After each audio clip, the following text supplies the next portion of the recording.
We're going live. We're live. Wow, that was fast. Thank you, YouTube. Hello, everybody. We are live. Welcome back to another voracious episode of the best darn show on the internet. The Over Sharon Show. Sorry, a little twisted up today, a little tongue-tied. What's going on, Sharon? How are you doing? I am well, voracious, Voracious. because we are voracious readers. We're voracious for knowledge, wisdom. Yeah, we're always like sponges, just soaking up anything that we could, no matter what it is. When we find something, we get onto it. So I think that's another reason why you can value us as content creators because we save you all that time of having to go listen to these 30 hour long audiobooks and then you guys can live your life and then come here to the Oversharing show, and that is our And a get lot the of our life. summary. Yeah, you get the Maybe summary. And if the it over the resonates, oversharing summary. yeah. The Oversharon summary. Happy, Hey, what's happy, up, joy, Kathleen? joy. That was from Ren and Stimpy or something. Ren and Stimpy. And you know what's crazy about that? What? I might have been at a place where I saw her recently, Kathleen. Shout out to her, and somebody there had a Ren and Stimpy shirt. I don't know how much I'm allowed to say about, but anyway, no, it was just a little party that was going on. But yeah, so that's crazy, Ren and Stimpy. I never used to watch. I mean, I don't even know. I didn't have Nickelodeon. I just knew of them, but I never watched them. Of course, you bless you, you didn't have Nickelodeon. I mean, so Barely Ren had a and Stimpy. TV. I think it was Ren and Stimpy was kind of the not exactly the beginning, but one of the forefathers of these funny cartoons we have nowadays, like South Park and Family Guy and Rick and Mm-hmm. Morty. But it was really good. Yeah, I had a feeling it was Awkward kind of though. along those lines. It was super awkward though, but cool. Yeah. Anywho, I have a quote today, so let me pull the quote up. Per usual. Per usual, this quote is very synchronistic to what we've been talking about. Now, love him or hate him, what are you gonna do? Friedrich Frederick. Nietzsche. I call him Uh, Fried Rich. Friedrich Nietzsche. He was just a guy, and this is apparently what he said. Oh, I He was didn't put it, just a guy. and I didn't. I put an end quote after his name. Okay, so I guess. All right. Oops. Well, there will always be rocks in the road ahead of us. They will be stumbling blocks or stepping stones. It all depends on how you use them. Indeed.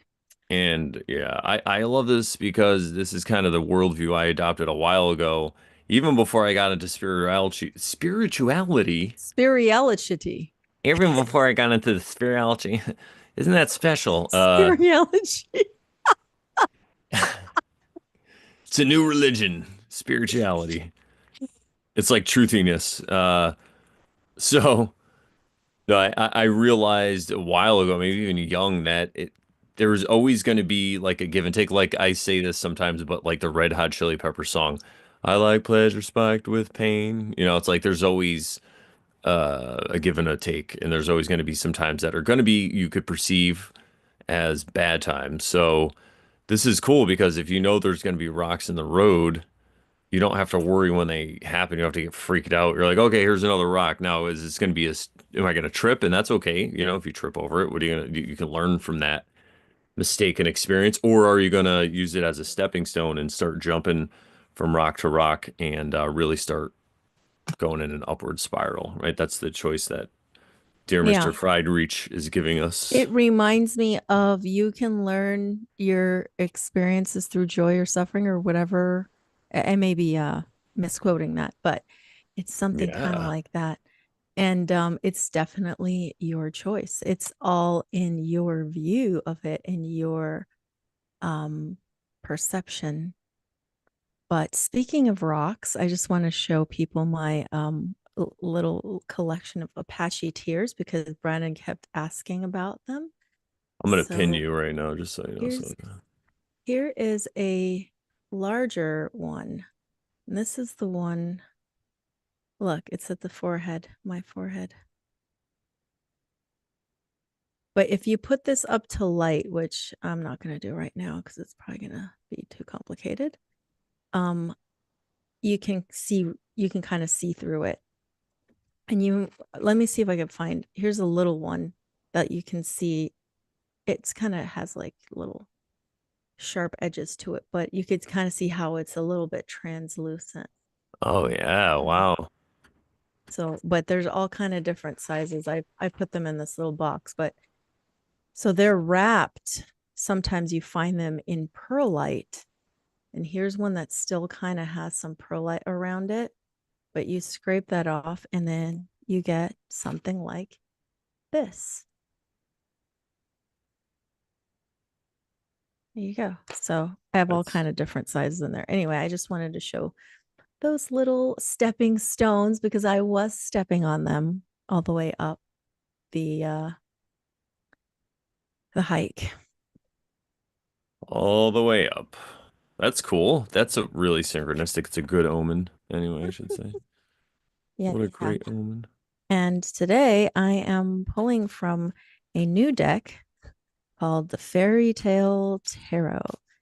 And I will just show, well, it's a new deck for me, but allegedly this deck has been around for a while. It's by US Game Systems.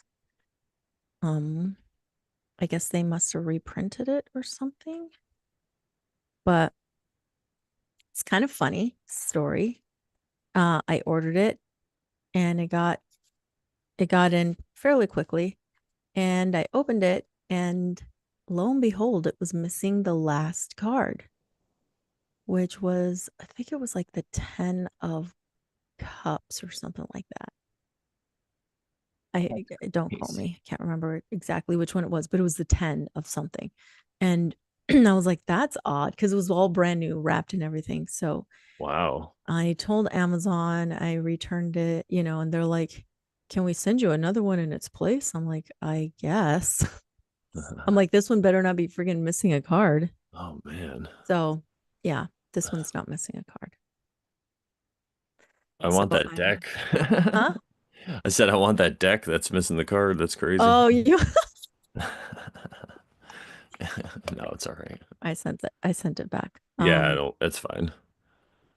There's like a But worker who's like, I'm just taking this 10 and I don't care. It's mine now. He's but like, it was weird because it was all wrapped up. It was like brand new. You would never. This well, is I mean, hilarious, Brandon. huh? What? Go The ahead. fool Pulled card. it? I picked the fool Oh, card. oh, wow.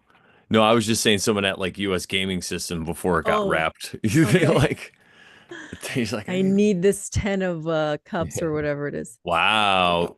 Well, it's It like though says you showed me that. Yeah. innocence. It says, I think. It's And look at red. the wolf. It looks like there's a beam of light coming off his head. I know it's supposed to be the background, but it's like, Oh, yeah, that's interesting. so it's like a divine inspiration kind of thing. Like, God controls the wolf too, man. Yeah. You want to unpin me? Yeah. Oh, it's just a beam from a tree. It's just a tree that's behind him. Yeah. And But one of I'm the just, trees has a smiling face on it. And oh, yeah, let me just read what it says because I was reading some of the reviews and some people were like, I don't like that you changed the name of the cards because of course this is supposed to be the full card, right? And they call it Innocence or whoever Lisa Hunt. She called it Innocence. Um, so let's see what Lisa Hunt says in the book.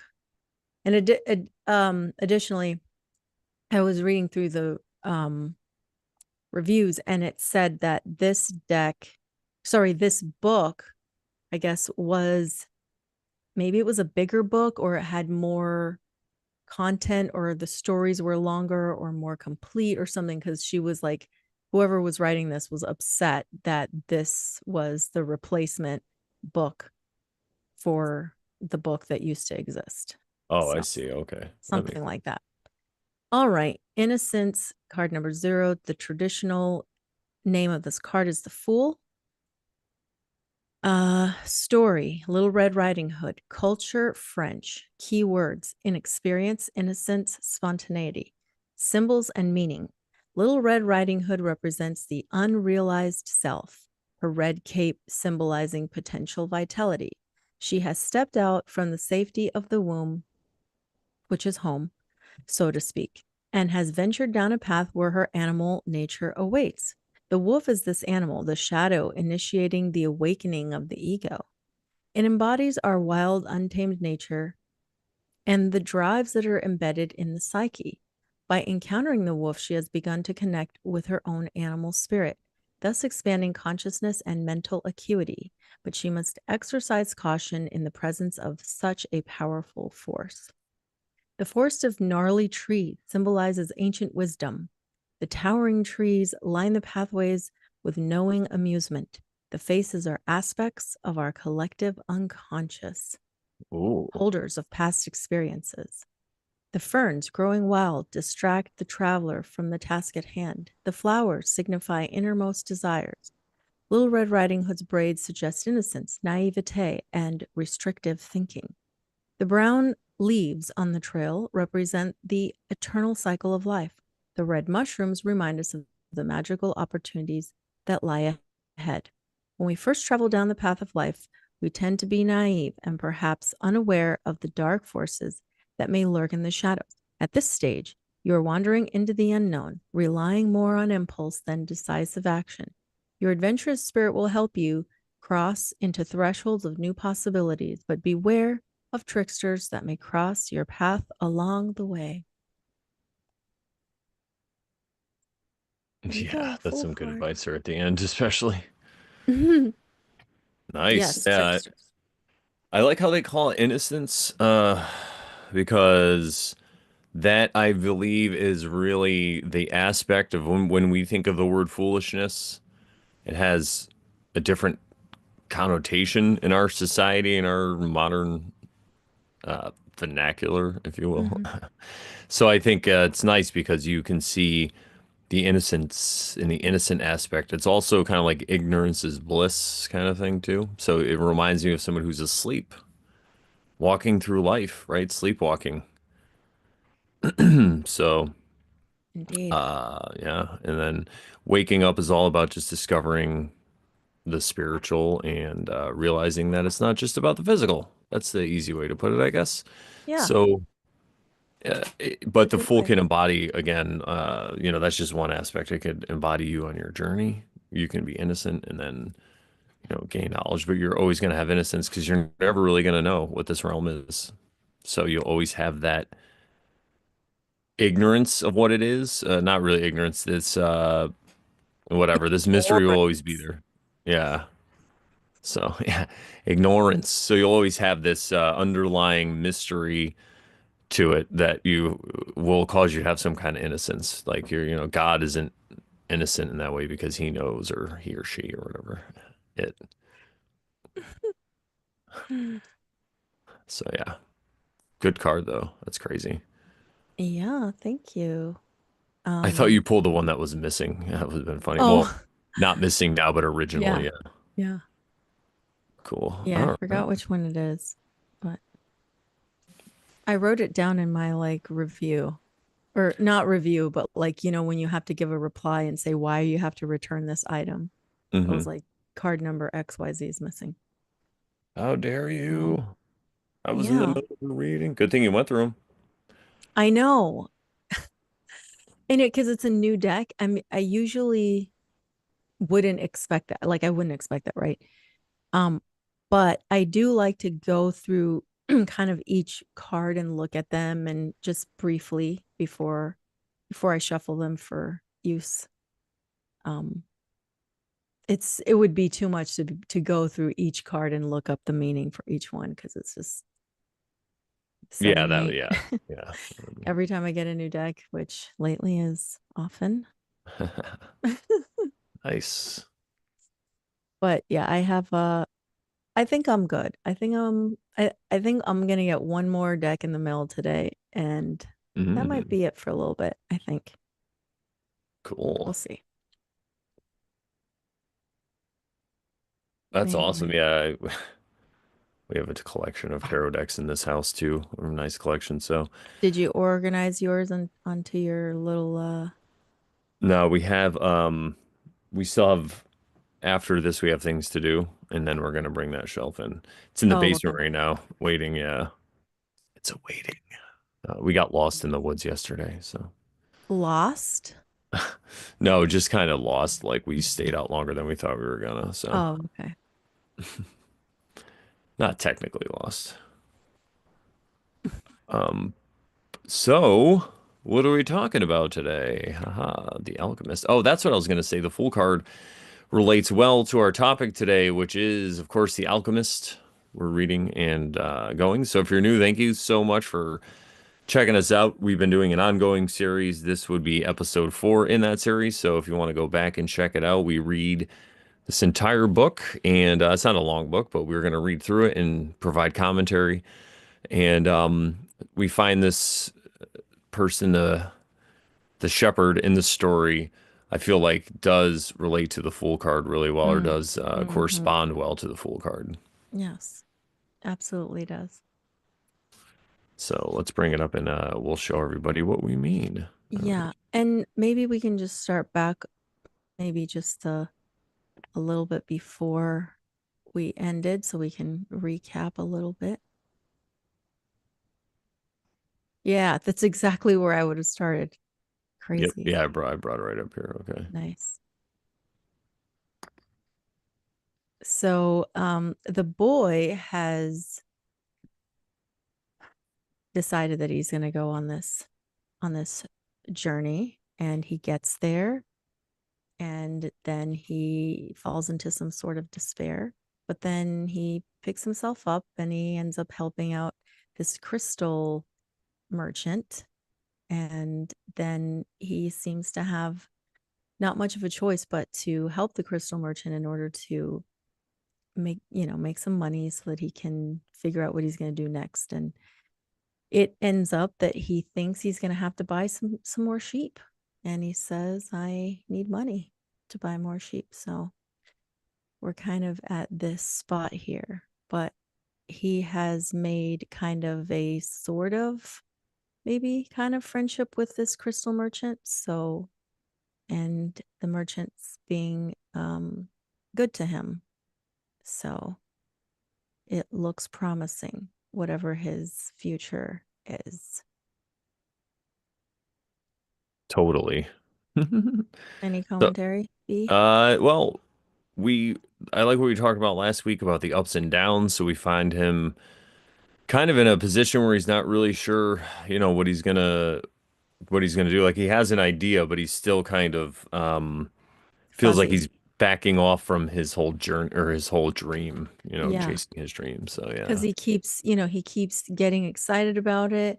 And then he has these like motivational moments where he's like going toward the goal. And then he has these setbacks where he feels like everything's against him and he might as well just go back to where he used to be and raise sheep and all this stuff. And he's kind of in one of those moments right now because he says up there wishing that he had died and that everything would end forever at that moment. So he's in despair again. And it's just an example of how we sometimes fall into despair ourselves when we're pursuing our personal goals and legends, and we can commiserate with him, I suppose. excuse me. And also, remember that Melchizedek always says that he comes when people are about to give up, but he comes in different forms. And he told him, and I said this at the end of last episode, he told him he'll never see him again or something like that. There was some kind of allusion to like you're never going to see Mhm. me again. But that doesn't mean because he told him he comes in other forms, so we can always look for that other form. Maybe it's the crystal merchant, and Good point. the shepherd is Melchizedek for the crystal merchant. Like they're both are what each other need in this time. Oh, perfect. Yeah, great point. So, all right, so we're gonna pick this up right here. The beginning of part 2 with this guy and a camel. Maybe it's a little bit of foreshadowing. I don't know. Hmm. All right, so do you want me to start, or how do you want to do Sure, this? go ahead. Okay. The boy had been working for the crystal merchant for almost a month, and he could see that it wasn't exactly the kind of job that would make him happy. The merchant spent the entire day mumbling behind the counter, telling the boy to be careful with the pieces and not to break anything. But he stayed with the job because the merchant, although he was an old grouch, treated him fairly. The boy received a good commission for each piece he sold and had already been able to put some money aside. That morning, he had done some calculating. If he continued to work every day as he had been, he would need a whole year to be able to buy some sheep. I'd like to build the display case for the crystal, the boy said to the merchant. We could place it outside and attract those people who pass at the bottom of the hill. I've never had one before, the merchant answered. People will pass by and bump into it and pieces will be broken. All right, so since we're giving commentary, Okay, buddy, we can. I wanted to comment on this too. Go ahead. yeah, boom. Okay. Oh, is it my turn? No, if you want to comment or I could Yeah, go. Yeah. I was going to say, I mean, it sounds a little, skeptical. Like I feel like I would say something like that, but I've never done this before. Like, what are we gonna do? What if people bump into it and it breaks? And what if this? And what if that? You know, um, you tend to be skeptical about things when you're like afraid of change, you know? Exactly. So this is a really good allegory for that in your own life when you come across something that might be good for you. I know I do this all the time, and I apologize to my lovely wife because sometimes she comes up with something, and at first I'm just like, and then I gotta be open to it. And when I am, I realize that I'm like, oh yeah, you know what, this makes sense. And whoever it is or whatever circumstance happens to me, sometimes it's just God herself showing me a lesson, and I have to be open to it. So it falls in line exactly with the stages of grief, right? Acceptance is the last stage. You're going to be in denial. So of course this shop owner's like, I don't know, man. This is new. He's just right away. It's just like a reaction. And I Yeah. think that reaction comes because the shop owner is perceiving that the shepherd has a problem with the shop owner or the way he does it. And it seems to him he's probably taking it personally right at Mhm. first, like, in that situation before he thinks about it. And he's like, oh, what's wrong with the way I've done it? I know how to do this. I've been doing this for 30 years. Who's this kid? Mhm. It's like that. And that's the denial, right? That reminds me of we started watching Point Break and Keanu Reeves tells the main actor, or one of the main actors, I think it was Gary Busey. What you think just because you've been doing this for 20 odd years that you're better at it? And I'm not gonna come up with something new or creative to like figure this thing out. And he's like all upset. He's like, yeah, he's like, good, get mad, right? I can't remember how it happens, but it was just funny. Yeah, it's hilarious. That dynamic is very interesting. You see it a lot in these cop or whatever shows with police officers and anything else, but you're seeing it right here too, right? Sometimes the new blood, sometimes they have good ideas. And if you can look at it that way, and maybe it's your children or maybe it's people you work with, if you can look at it in the lens of, hey, they just have a different way they see the world, so maybe they can help me out with this information. So, yeah, I think that's really important. And, we'll see what happens, I guess. I could pull it back up. Let's see. Okay. I've never had one before. The merchant answered, people will pass by and bump into it, and pieces will be broken. Well, when I took my sheep through the field, some of them might have died if we had come upon a snake, but that's the way life is with sheep and with shepherds. The merchant turned to a customer who wanted 3 crystal glasses. He was selling better than ever, as if time had turned back to the old days when the street had been one of Tangier's major attractions. Business has really improved, he said to the boy after the customer had left. I'm doing much better, and soon you'll be able to return to your sheep. Why ask more out of life? Because we have to respond to omens, the boy said, almost without meaning to. Then he regretted what he had said because the merchant had never met the king.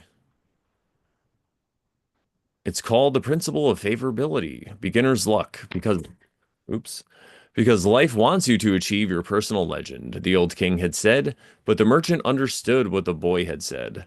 The boy's very presence in the shop was an omen, and as time passed and money was pouring into the cash drawer, he had no regrets about having hired the boy. The boy was being paid more money than he deserved because the merchant, thinking that sales wouldn't amount to much, had offered the boy a high commission rate. Yeah, I know that story in my life. That's happening. He had assumed he would soon return to his sheep. Why did you want to get to the pyramids? He asked. To get away from the business, to get away from the business of the display. Oh no. What to he Yeah, asked he in asked order to to get get away away from from the business of the display to kind of like change the subject. yeah. Because I've always heard about them, the boy answered, saying nothing about his dream. The treasure was now nothing but a painful memory, and he tried to avoid thinking about it. I don't know anyone around here who would want to cross the desert just to see the pyramids, said the merchant. They're just a pile of stones. You could build one in your backyard. Now, Okay, we can talk about that passage for a yeah, I'm second. just gonna do this when we come back. Yeah, Just I clear like my that throat because first. go ahead. No, go ahead. You talk about it first. Um I like it because you see the boy trying to give the old man some truth and knowledge, and he's not ready for it. So then he tries to change the subject, and he goes at the boy's thing, like, oh, well, why were you trying to get to the pyramid? So they're just like, like, and they're just bringing up pain in each other. And it's funny because without even meaning to, just by trying to push the highlight of whatever the conversation is away from what's causing them pain, the merchant is trying to do it, or whatever, pain or confusion or whatever, uh, an argument. By doing that, he's causing it to somebody else. So that's another important thing to kind of get out of this is where if you're in a situation where you're not exactly, it's your primary thing, or someone's trying to tell you truth or whatever, it doesn't always, there's no guarantee that you're always supposed to have the best time. Like, we're not here telling you, oh, just listen to the Over Sharon show and your life will be fucking great. No, that's not. Stuff still happens. We're more just telling you how to view it when it happens. Is it a stepping stone or is it an obstacle in the road? So in this viewpoint, well, we could take this whole thing that's happening as if when somebody is doing that to you, if you can accept it and be open and let go of your preconceived whatever, if you're able to be open to it at least, you're gonna in some way not give them pain. Now, you don't always have to talk about things, right? So if they're talking about something and you want to put up a boundary, but I think it's also a reminder if that happens to try to, if you're going to change the subject or whatever, to just move it to something more neutral, and to not try to, because at that point it's like you're going back and forth and you don't even mean to. It's like this whole confrontation that's happening subconsciously, kind of, and you get hurt or frustrated and you don't even know why, right? And that's anyway, so I was just pointing that out because I feel like that happens a lot with people in communication. They don't always understand and misunderstand each other. So Yeah, I what I was noticing about this passage we just read is that, people will try to discourage you, but even that can be looked at as an omen because it's like it's like the pushback that maybe makes you go, wait, like why why are you pushing back on me? Maybe there's a there, right? Um, so it made me think of that. And then the the merchant says, I don't know anyone around here who want to cross the desert just to see the pyramids. And it's like, well, maybe no one around there because you're so damn close. It's in your backyard. Like yeah, how old was I before I actually went to the Grand Canyon? I was like 16 years old when I yeah. finally went to the Grand Canyon for the first time. And it was in my backyard my whole life. So it's like if something's really nearby you, you just like you don't uh what's the word I'm looking for? You kind of make it seem like it's nothing.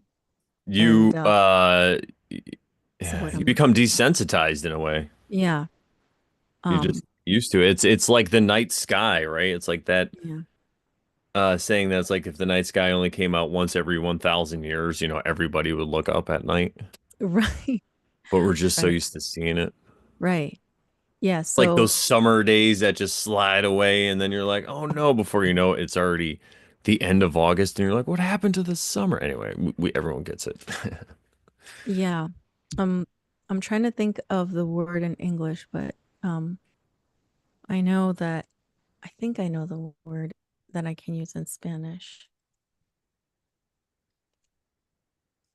Oh, to disparage, maybe. Undervalue, Yeah. underestimate. Yeah. Yeah. So, Like what happened to the shepherd, and that's why he has a higher commission. yes, because he was being thought of as, oh, some little kid who doesn't know what he's talking about. Well, I'll just give him a little, I'll just give him a commission to make him feel better and it'll all be good. And then he starts making all this money. And the shepherd, as you can see, is somebody who, might have a little bit of victim, whatever, but he's smart enough to realize that he kind of made a mistake. Not like a real mistake, but he kind of made a little mistake by giving this guy a higher commission. So now he's like, well, we'll see. Maybe I should. He's learning from his mistake. He's like, well, maybe since this guy's making so much money, I don't know. Maybe he's got a point. I don't know. I don't want to give it away, but yeah, Yeah. So yeah, those are the thoughts I had while we were reading through that just now. yeah, interesting stuff. So true. And oh, Yeah, go ahead. perhaps just one more thing is he says they're just a pile of stones. You could build one in your backyard. And he sounds like he's never been there before, right? He's probably never been there. He's not talking like someone who has been there. But even if he has been there, someone who thinks that such a marvel is just nothing is already, you're kind of like questioning the guy because you're like, who would say that? Someone who's a downer, a Debbie Downer. You know what I mean? Exactly. But the funny thing is, well, that's the first thing I was going to say is who's he talking to? Is he talking to the shepherd or himself? He's like Mm, trying to convince yes. himself why he never traveled. Yeah, exactly. And there is a bit of wisdom because the pyramids are, just a pile of rocks at the end of the day. Take a shot, everybody. Yeah. So, but that's the view you get. Like, it's like that saying, when the normal man attains spiritual enlightenment, he becomes a sage. When the sage attains spiritual enlightenment, he becomes the ordinary man. So it's like once you wake up and realize it all, you're like, oh yeah, that is just a pile of stones. But his dream is telling him that he needs to head there to get his treasure. So it's not specifically about, going to the pyramids, but he doesn't really know that at this time. Hmm. So the way this guy's trying to shut him down, yeah, I really think like he's talking to himself kind of, and he's trying to Yeah. make him feel better about it. Like you were saying, the commiseration thing. Misery loves company. Yep. Exactly. And if you could justify it to the shepherd, then maybe he'll feel better about not traveling in his own life. Right. Right. And He's this is just like all looking for subconscious, validation. looking for validation. And this is all subconscious. And this is stuff that goes on between us and people in our lives all the time. And if you could just become conscious of it, the first thing I did was like point the finger. Normally I'm like, oh, look at what they're doing. But as we say here, when you're pointing the finger, there's always at least three pointing back. So just realize how your behavior and how your misunderstanding of the communication is causing the pain in your own life. And then you could start to look at it differently. And as you do that, you don't even have to say anything to the other person really, unless they're open to this and you have a dialogue, like if you're in a relationship with somebody and they're open to this. But if they're not, it's not your job to wake them up. It's really, in my estimation, right? It's hard to do. We're speaking to the choir, preaching to we're preaching to the choir here. But what you could do is look at how it affects you. And as you work on that, they're going to notice it. It's just going to, because you're going to be open more to them, to what they have to say.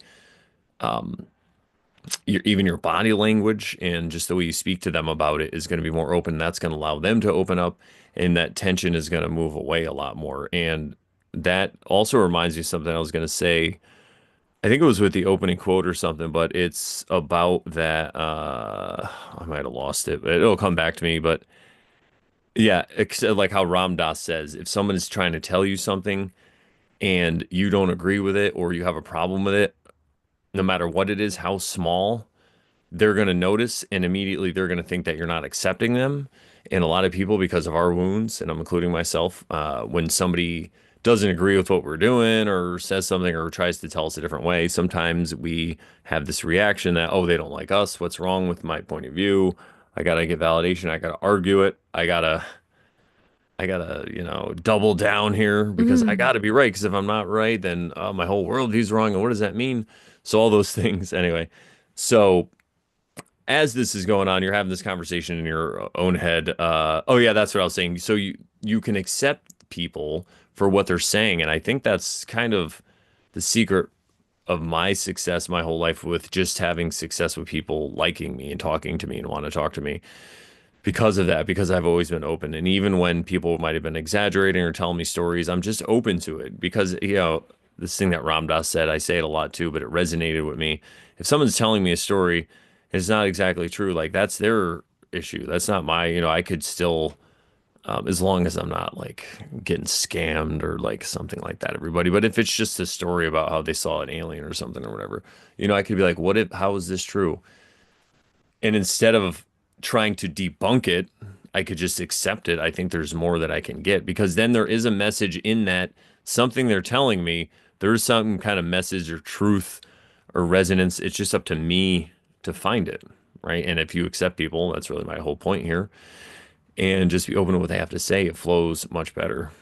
Yeah, just listening, even if you don't agree with them. As people just want to be listened to. They just want to be heard sometimes.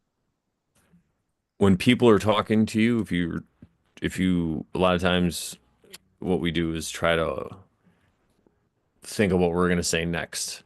But if you could instead, and this is another practice I try sometimes, not always successfully, but if you could try to empathize with them or put yourself in their shoes, especially if you don't agree with them and they're talking about some crazy, you're just like, what? But you could be like, like, why do they believe this? Okay, why do they believe this crazy person needs to be put on a pedestal? Well, maybe. And as you're going through this in your head, and also try to listen to them, but with the your attitude, like the way you're looking at it. This is what I'm trying to describe. Like this is how you want to come into it. I feel like it's gonna be more open too.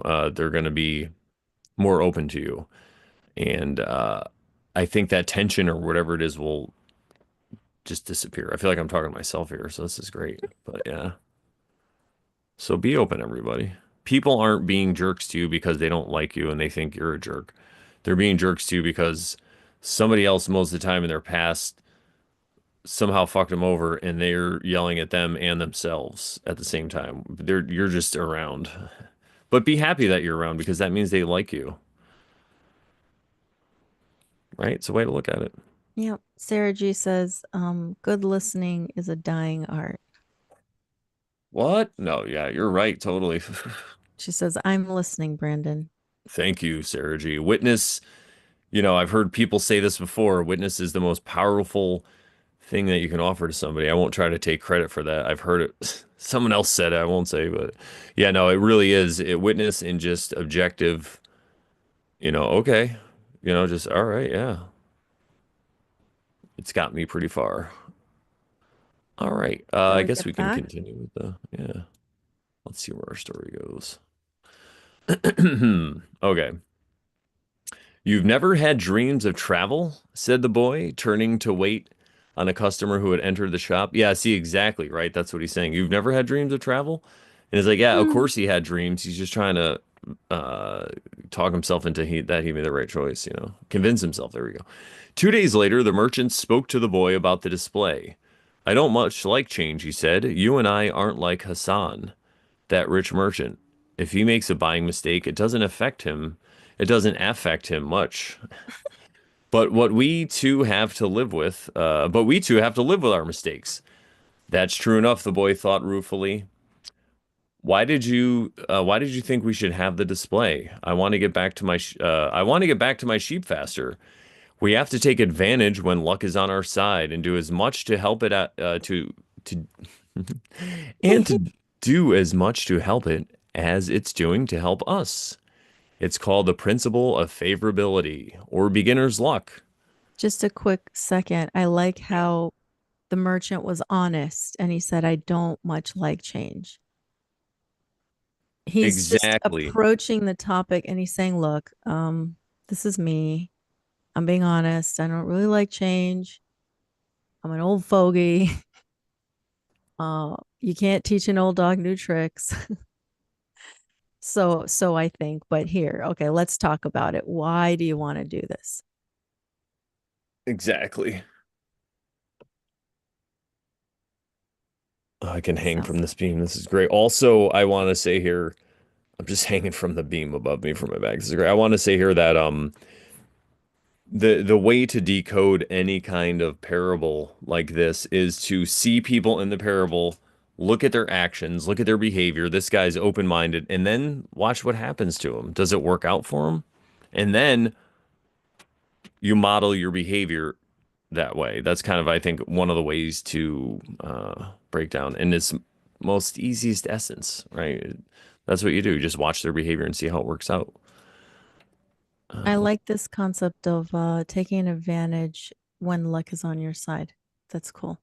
Press it. It's funny because that's how they do it in gambling and like blackjack and stuff, which I don't really do. But in poker, though, they do say that too. I've read a few books, and the older guys, they talk about luck and how it works. And they're like, if you're on a hot streak, if you're on a heater, just keep pressing it. And I've seen it before. It's crazy. Sometimes they call it like, they'll be like, this guy's getting smacked with the deck.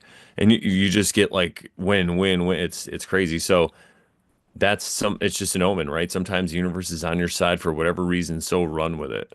All my Mm. Wheel of Time fans think of Matchroom Coffin. Like this guy keeps winning at dice and he just gets this huge fortune so he can get an army to fight for the good side. It's just like you just do whatever you got to do. And as long as you're in the moment and not judging yourself, I think it'll work out. All right. So let's bring this up. Good point, though. Okay. I want to get back. La, la, la, la, la. Okay, yes. The merchant was silent for a few moments. Then he said, the Prophet gave us the Quran and left us just 5 obligations to satisfy during our lives. The most important is to believe only in the one true God. The others are to pray 5 times a day, fast during Ramadan, and be charitable to the poor. He stopped there, his eyes filled with tears as he spoke of the Prophet. He was a devout man, and even with all his impatience, he wanted to live his life accordance with Muslim law. What's the fifth obligation? The boy asked. 2 days ago, you said that I had never dreamed of travel, the merchant answered. The fifth obligation of every Muslim is a pilgrimage. We are obligated at least once in our lives to visit the holy city of Mecca. Mecca is a lot farther away than the pyramids. When I was young, all I wanted to do was put together enough money to start this shop. I thought that someday I'd be rich. I could go to Mecca. I began to make some money. But I can never bring myself to leave someone in charge of the shop. The crystals are delicate things. At the same time, people were passing my shop all the time heading for Mecca. Some of them are rich pilgrims traveling in caravans with servants and camels, but most of the people making the pilgrimage were poorer than I. All who went there were happy at having done so. They placed the symbols of the pilgrimage on the doors of their houses. One of them, a cobbler who made his living mending boots, said that he had traveled for almost a year through the desert, but that he got more tired when he had to walk through the streets of Tangier buying his leather. Well, why don't you go to Mecca now? Asked the boy. Just go, bro. Because it's the thought of Mecca that keeps me alive. That's what helps me face these days that are all the same. These mute crystals on the shelves and lunch and dinner at the same horrible cafe. I'm afraid that if my dream is realized, I'll have no reason to go on Wow. living. I think we could Bingo. probably talk about that Yeah, this section. for sure. Holy Okay. smokes. This guy's really opening up, huh? Hmm. And most people won't open up to you this fast, probably, but he has been working with them for a while now. So it just goes to show what point of view you can get from people when you really let them talk and listen and open up to them instead of trying to wait for your turn to talk. Yeah, and he wasn't forcing him to talk.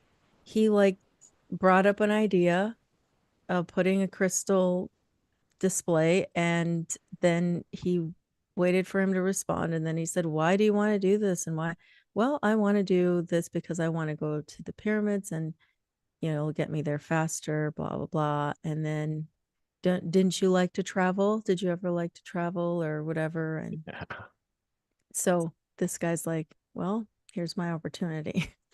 I'll tell him my life story, Here we go. I'm gonna my unload on you, fella. my deepest dreams." Yeah, and I also love the fact that this whole thing at the end of what we just read Mm-hmm.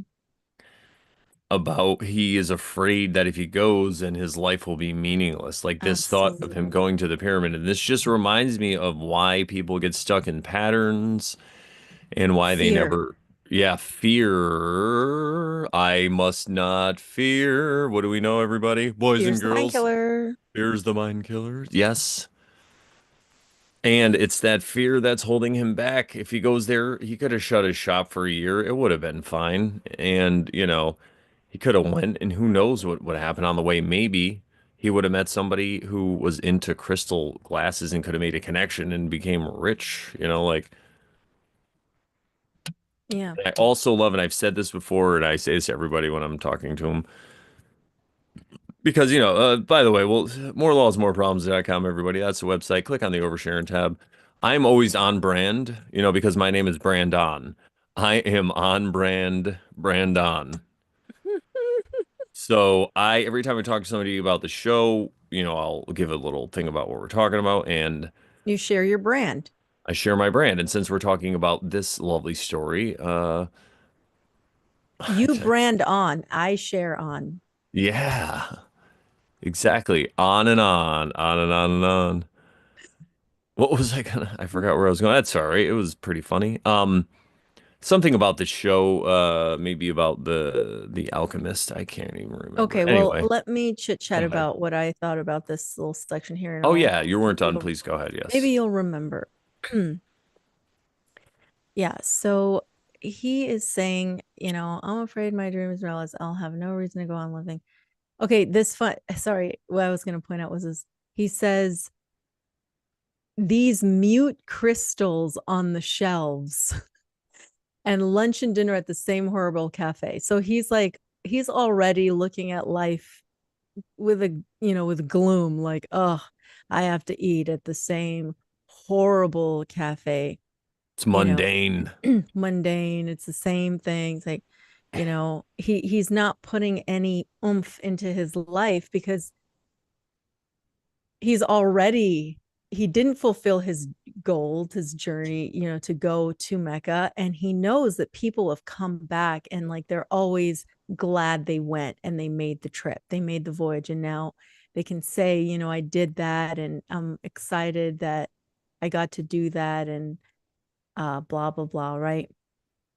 Well, he's gloomy. He's never done what he wanted to do. And so he's just gloomy.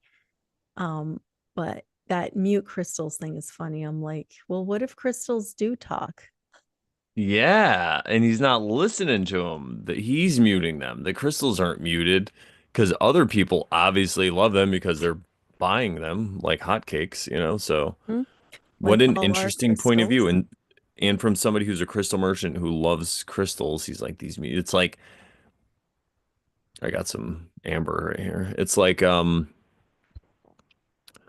amber. Yeah.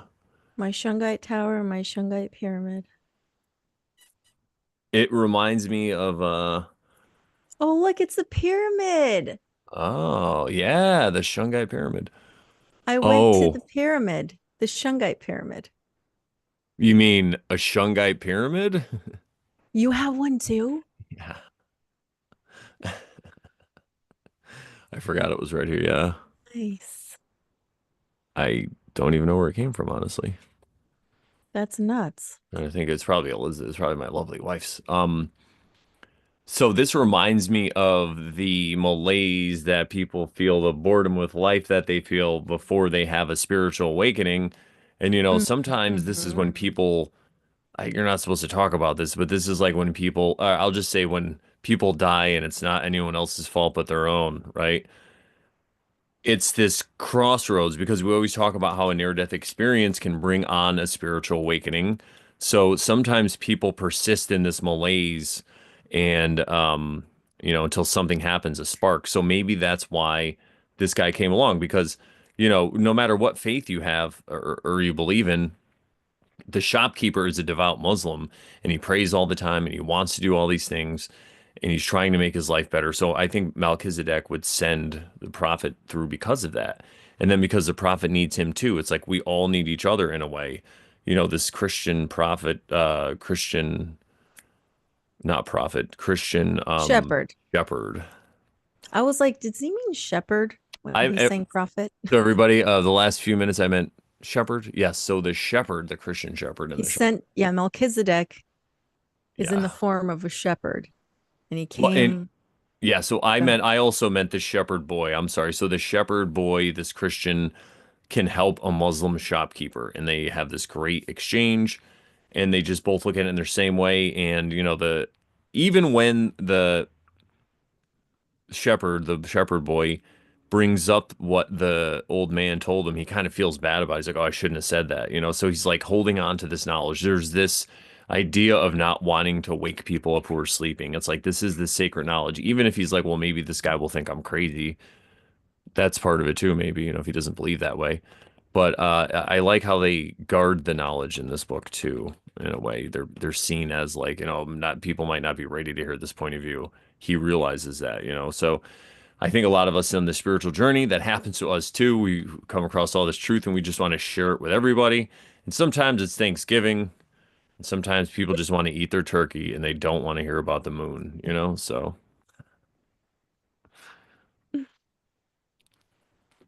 Shall we read the rest of it? Because I think we cut off a little short, and we could have probably read more, but it's fine. yeah, It'll let's do it. Okay. elaborate what we're talking about.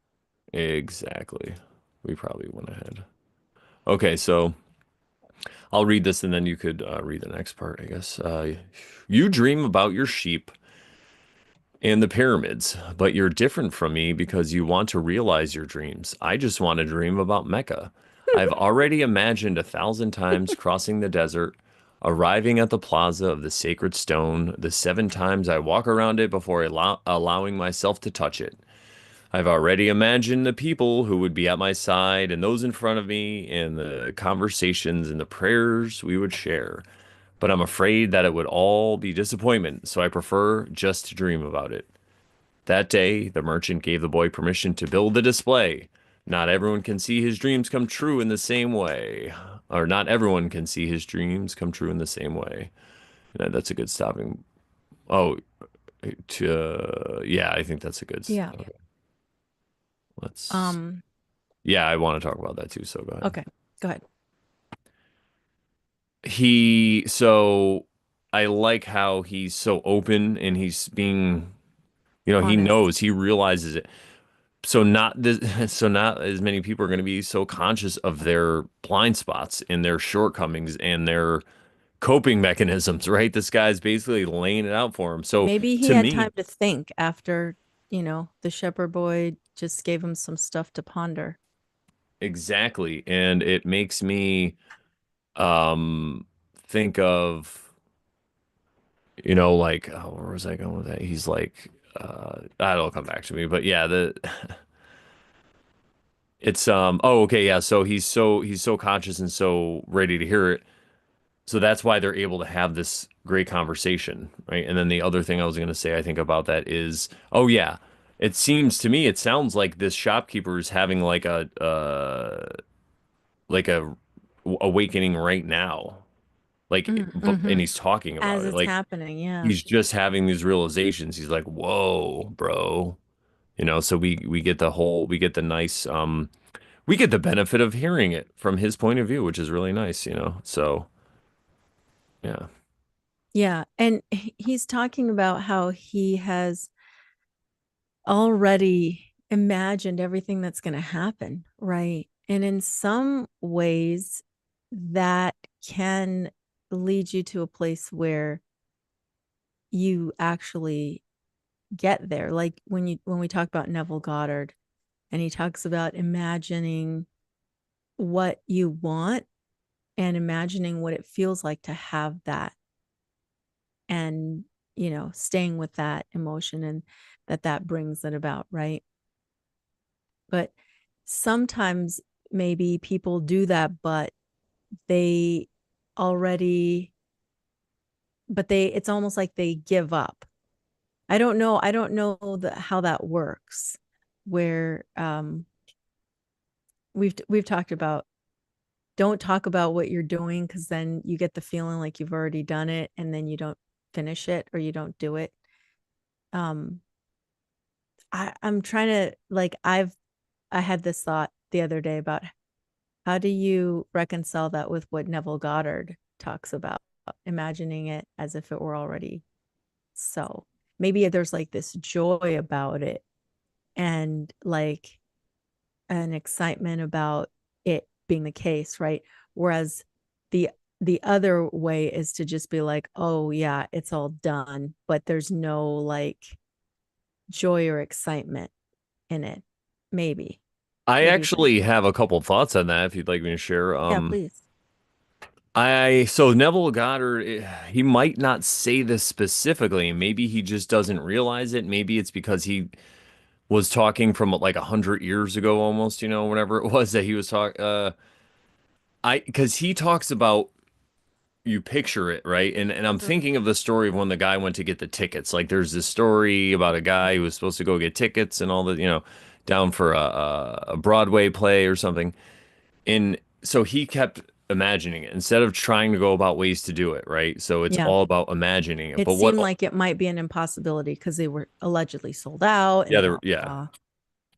And his friend who was supposed to get him tickets never got in contact with him, and he was panicking. It was the day of the show, all this stuff. But instead He of could have trying, panicked, but he wasn't yeah, panicking. so he was like on the edge of it, right? And instead of trying to, my kitty's really I testing the see that. music. This break is brought to you by a crazy kitty. So instead of trying to scheme and plot and get ways to get these tickets, this gentleman just sit around and imagine it and say, when I show up, they're going to be there. It's going to be ready. I'm going to get the tickets. So the difference, the reason I brought all that up was because, Maybe action, taking yeah, and action. now because you might say, well, Neville Goddard says not to do anything. He says just to imagine it, but you still what Oh, Neville Goddard no, is you know saying is, what it is? Yeah, it's to proceed as if it is the case. yeah, yeah, And then exactly. this guy, yeah, he imagines it, but he doesn't proceed. He doesn't say, okay, I'm going to leave my shop now. It's a fantasy world. So he's Yes, in the it's, future building a fantasy, whereas if you just proceed as that's the case, you're more in the present moment because you're not mhm. worried about the future. So you're just Yes, picturing going in and getting it done, right? Just like I'm picturing my yes. kitty laying right here where I was just petting her. I think she wants to go outside. It's cool. She gets to call the wild sometimes and she's like, I gotta run around in the grass. Anyway.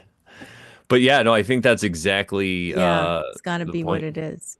It's Yeah, to the difference. proceed in your journey as if it's already the case. Exactly. So, shall we proceed in our journey? Yeah, it's like the way woo way. It's like you're Yeah. still going to be going about your day doing your stuff. Proceed as if it's already the case. Because how would he ever get to Mecca if he just sits there and Yes, daydreams about it? Now, if he pictures it exactly. happening, but then he's also calling people and saying, "Hey, you going to Mecca? You want to go to Mecca?" Like Yeah. talking about it and like making plans, Yeah. Talking to people who are preparations. passing by and say, hey, when does this caravan have a next opening for me to join or whatever. It's the difference between like sitting home as a man, from my point of view, sitting home and watching porn and taking care of it that way, or going out and actually trying to talk to people and establish a relationship and have a wife. The fantasies like video games, right? Not that there's anything wrong with video game. I'm just saying. So yeah. You want to read now? I'll bring it back up. Sure. Or unless you have more to say. I like that. I think we cracked it. I think we did. I'm glad because I have had that thought in my mind for a while. Like, how do you reconcile that? And now I think we figured it out. It's very nuanced. It definitely It is. is. There is action required, but it's the action of a non-fearful person, right? It's somebody who Yes. already knows. It's like a basketball player who knows he's going to make the shot. Like Michael Yes. Jordan, he's like, it's going to go in. He was It's just, the flow state action. oh, state. Yeah, exactly. It's the damn it. That's so good. Yes, it's the flow state action. I love it. All right. And Flow this guy's state. definitely not in flow state. He's trapped in his own head, the Yes. shopkeeper. Yes, indeed. But he's telling us. But the boy, the shepherd, Oh, is in sorry. flow state. No, you're fine. The boy is in flow state action because no matter what keeps happening, he just goes with the flow. He bumps into this crystal shop, he shines the crystals. And then, oh, lo and behold, he's offered a position. Okay, so he goes with it. He's like, oh, we're doing well. Let's do better. Let's put a crystal display. Okay, he just keeps going with the flow. He's following the So excitement. He's following the omens, the joy, the the excitement. joy. Exactly. Joy to the world. Exactly. All It's not Christmas. I'm kidding. right. It's Every day's almost, Christmas it's for not July me. yet. It's Every not day. almost your birthday. No, yeah, exactly. Soon. All right. All right, so here we go. 2 more months passed, and the shelf brought many customers into the crystal shop. The boy estimated that if he worked for 6 more months, he could return to Spain and buy 60 sheep, and yet another 60. In less than a year, he would have doubled his flock, and he would be able to do business with the Arabs Oh. because he was now able to speak their strange language. Since that morning in the marketplace, he had never again made use of Urim and Thummim, because Egypt was now just as distant a dream for him as was Mecca for the merchant. Anyway, the boy had become happy in his work. See, happy. There you go. And Yeah. thought all the time about the day when he would disembark at Tarifa as a winner. You must always know what it is that you want, the old king had said. The boy knew and was now working toward it. Maybe it was his treasure to have wound up in that strange land, met up with a thief, and doubled the size of his flock without spending a cent. Well, there you go. See, now he's looking at it from a positive perspective. And he's looking at his stumbling blocks as potentially stepping stones, right? As we said in the quote from today. And He speaking of omens, by the way, everyone knows now. I hardly go on Instagram. I do, I try, but I went on to do something. That quote popped up to me, and I was like, whoa. So, nice. It's a yeah, perfect quote. yeah. It's a great quote. Um, all right. He was proud of himself. He had learned some important things, like how to deal in crystal and about the language without words and about omens. One afternoon, he had seen a man at the top of the hill complaining that it was impossible to find a decent place to get something to drink after such a climb. The boy, accustomed to recognizing omens, spoke to the merchant. Let's sell tea to the people who climb the hill. Lots of places sell tea around here, the merchant said. But we could sell tea in crystal glasses. The people will enjoy the tea and want to buy the glasses. I've been told that beauty is the great seducer of men. The merchant didn't respond. But that afternoon, after saying his prayers and closing the shop, he invited the boy to sit with him and share his hookah, that strange pipe used by the Arabs. And then we see a picture of a hookah. What is it you're looking for? Asked the old merchant. I've already told you I need to buy my sheep back, so I have to earn the money to do so. The merchant put some new coals in the hookah and inhaled deeply. I've had this shop for 30 years. I know good crystal from bad, and everything else there is to know about crystal. I know its dimensions and how it behaves. If we serve tea in crystal, the shop is going to expand, and then I'll have to change my way of life. There you go. There's another Yep. example of like, I don't want to change. I want things to stay the same because I can handle what is the same. Anything new, I don't know how to handle. All right, back to. Like Sarah G said in the chat, she said, lions and tigers and change. Oh my, yes. Mm hmm. Mm hmm. Yeah, exactly. The boy says, well, isn't that good? I'm already used to the way things are. Before you came, I was thinking about how much time I had wasted in the same place while my friends had moved on and either went bankrupt or did better than they had before. It made me very depressed. Now I can see that it hasn't been too bad. The shop is exactly the size I always wanted it to be. I don't want to change anything because I don't know how to deal with change. I'm used to the way I am. The boy didn't know what to say. The old man continued, you have been a real blessing to me. Today, I understand something I didn't see before. Every blessing ignored becomes a curse. I don't want anything else in life, but you are forcing me to look at wealth and at horizons I have never known. Now that I have seen them, and now that I see how immense my possibilities are, I'm going to feel worse than I did before you arrived. I think you haven't Oh, scooched. I'm There you sorry. go. Yeah. I'm reading from my Oh, book, all so right. it's Yeah. from my PDF, so that's why. Sorry, guys. Because I know the things I should be able to accomplish, and I don't want to do so. Sorry, let me see. Let me just go back to. Now that I've seen them, and now that I see how immense my possibilities are, I'm going to feel worse than I did before you arrived. Because I know the things I should be able to accomplish, and I don't want to do so. It's good I refrained from saying anything to the baker and Tarifa, thought the boy to himself. They went on smoking the pipe for a while as the sun began to set. They were conversing in Arabic. The boy was proud of himself for being able to do so. There had been a time when he thought that his sheep could teach him everything he needed to know about the world, but they could never have taught him Arabic. Interesting. There are probably other things in the world that the sheep can't teach me, thought the boy as he regarded the old merchant. All they ever do, really, is look for food and water. And maybe it wasn't that they were teaching me, but that I was learning from them. Maktub, the merchant said finally. What does that mean?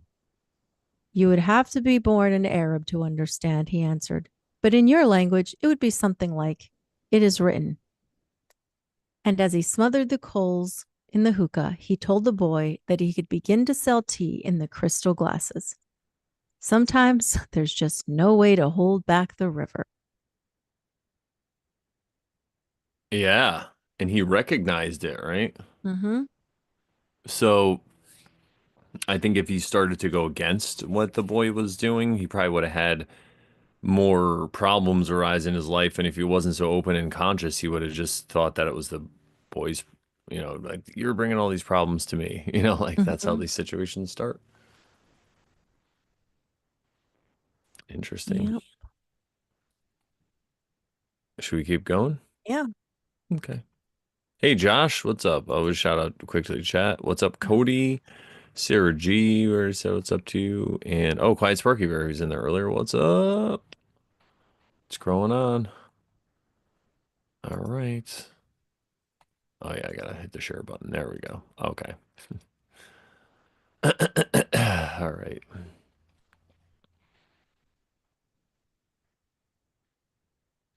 You want me to read? Oh, um, Here we go. can I read for a little bit longer? Yeah, please go. Yeah.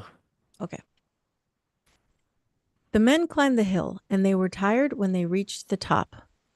But there they saw a crystal shop that offered refreshing mint tea. They went in to drink the tea, which was served in beautiful crystal glasses. My wife never thought of this, said one, and he bought some crystal. He was entertaining guests that night, and the guests would be impressed by the beauty of the glassware. The other man remarked that tea was always more delicious when it was served in crystal, because the aroma was retained. The third said that it was a tradition in the Orient to use crystal glasses for tea because it had magical powers. Hmm. Before Yeah. long, the news spread, and a great many people began to climb the hill to see the shop that was doing something new in a trade that was so old. Other shops were opened that served tea and crystal, but they weren't at the top of the hill, and they had little business. Eventually, the merchant had to hire two more employees. He began to import enormous quantities of tea along with his crystal, and his shop was sought out by men and women with a thirst for things new. And in that way, the months passed. All right. I definitely want to say something here. So this is again continuing with this theme of following your excitement. The boy got excited about it. The shopkeeper, then the people started drinking tea and they're just making up stories because they're so excited. And that's how a lot of people are. And those are the people who are like the trendsetters, the leading edge. They get excited about something like wildling shoes, then they become like a spokesperson for them. But this is what happens when you are excited about something, you're doing something novel and it's just your own thing and you're not worried about trying specifically to like make money or be successful. You're just doing your thing and then people catch that excitement. And it really is so contagious because I feel like times have always been the way they are now. It's just there's a different monster on the news, right? There's always something going on. There's a big bad wolf or whatever. There's always some kind of fear out there and resistance in this realm because I feel like we're here to overcome things through resistance. Exactly. Who's afraid of the big bad wolf? Right? Go ahead. Exactly. So there's always something. Times have always been this way. So I feel like since the times are so bad, I got my train of thought back. Yes. This excitement is so attractive to people because they're so like this guy was in a malaise, right? The other guy's like, wow, my wife, he probably might have been in a malaise too. Or maybe some of the people that came there early, like these early adopter type people, are also sent kind of by Melchizedek because they're having a great life too, or whatever it is. But anyway, this excitement is so contagious because of the malaise of the times. And, there's not a lot of genuine, true excitement. And when people see it, they don't know why, but they just want to be part of it. This is how uh, car dealerships sell more cars by putting balloons out because they create excitement. There's a sale. Are you here for the sale today? That's what when There's people came on the always a lot. sale. When we were here, when that's what they would tell us. When people come on the lot and you go up to them, you don't say, "Can I help you?" Because everybody always says no. Like just automatically, you say, "Are you here for the sale?" Because what are they going to do? Say no? They could still say, "Oh, I'm just looking," but at least it's like you don't get a no. You know what I mean? No one's going Yeah. to say no. Are you here for the sale? I mean, they might be Yeah. like, Good marketing tactics. See? yeah. Hey guys, are you here for the sale? Hi, this is welcome to the Oversharing Show. Are you here for the sale? We have a sale on spirituality. It's real cheap. Get it while it's hot. Go to Hey, morelawsmoreproblems.com. Click on the the oversharing tab. Oh god. it's the great pyramid scheme. I even adjust I And even we're having a sale. oh look, see, let's see if we can I even rotated the crystal so it would be wider so we could get a better picture. Oh, That was and I have these lights. You can't there's no way to really get but I'll show you guys on that. There's the lights up here. great, Look, see. the Maybe I'll greatest pyramid scheme ever. yeah. Oh, I'll stand up real tall for a while so you guys can see the lights up there. Nee, nee, nee, nee, nee, nee, nee, nee. Yeah, so that's really what it's just about creating excitement. That's what I do at work. I'm a wedding DJ, and I realize that if I'm just smiling and like dancing around all the time, people never have a problem. They're like, wow, he's well, but he's excited. That's what it's about, the excitement. So just like Bashar says, follow your excitement. Mm-hmm. Other people get wrapped up in it, and you never know what can happen. Yeah. I know I would be like super excited if I lived in this place, Tangier, I think. And, you know, I was walking up this hill all the time and I was just thirsty after the top of the hill. I'd be like, a freaking tea shop opened up. I'm like, this is great. I'd love that. Served in real crystal. Oh, hell yes. I'll have that. And it's not even being said here, and who even knows if the author realized this, but think about what we know about water and imprinting water with intention and emotion and happiness. You put it in a happy place where there's Crystal excitement, and you put it with nice mint tea and in with a in a crystal crystal. glass. So not only, they might not even be realizing they're doing these, it's like almost like a ritual that they're doing. And it's causing and creating excitement because of it, and they care. Yeah, so that's why following your excitement to me is so important, because you never know where it's going to lead, and who you never know who you're going to ensnare in your excitement. Mm-hmm. I love it. Yeah, it could be even Elon Musk, or I don't know, or Brad Pitt. I don't know. I'm just trying to name famous people. Like you could just entrap.